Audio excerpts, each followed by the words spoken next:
સાંજે મેં બહારે જોયું તો બહુ જ વરસાદ આવી રહ્યો હતો. તો ઘરનાઓની ફરમાઈશ હતી કે બટેટાવડા બનાવો. તો ચલો આજે બટેટાવડા બનાવી લઈએ. જો તમે મારી ચેનલને હજુ સબસ્ક્રાઈબ ના કર્યું હોય તો જરૂરથી કરી આપજો.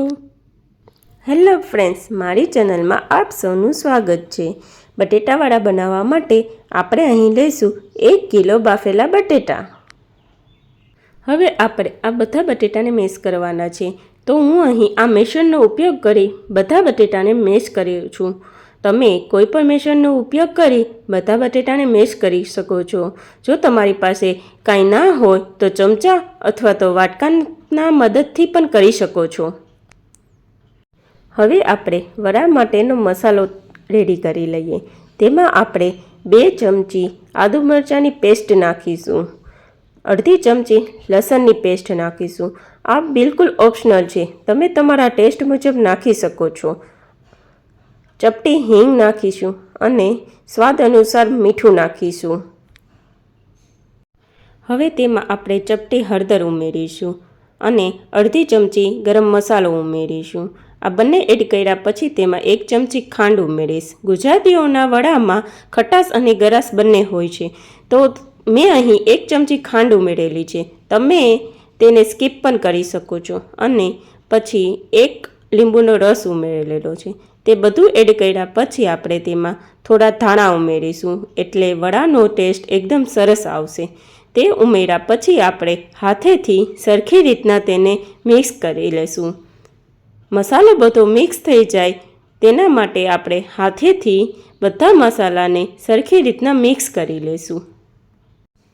હવે જોઈએ તો આપણો મસાલો સરખી રીતના મિક્સ થઈ ગયેલો છે. તો હવે તેના વડા વાળી લઈએ. વડા વાળવા માટે હાથમાં થોડું તેલ લગાવવાનું છે, જેથી કરીને બટેટાનો માવો હાથમાં ચોટે નહીં અને વડા આવી રીતના એકદમ સરસ તૈયાર થાય.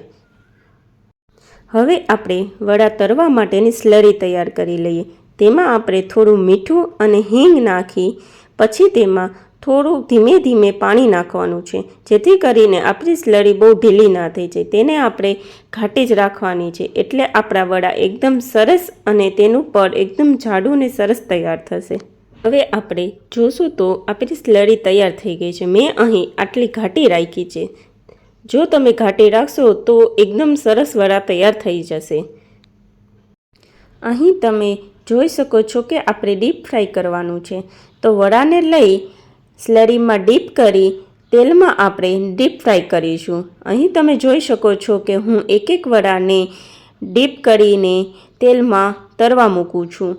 હવે આપણે તેને ગોલ્ડન બ્રાઉન થાય ત્યાં સુધી તળવાના છે. મેં અહીં કોઈપણ જાતનો સોડા કે કાંઈ યુઝ કરેલો નથી, તો પણ આપણા વડા એકદમ સરસ અને મસ્ત તૈયાર થઈ જશે. તો તમે પણ આવી રીતના ટ્રાય કરજો અને મને કહેજો મારી રેસીપી તમને કેવી લાગી. Thank you.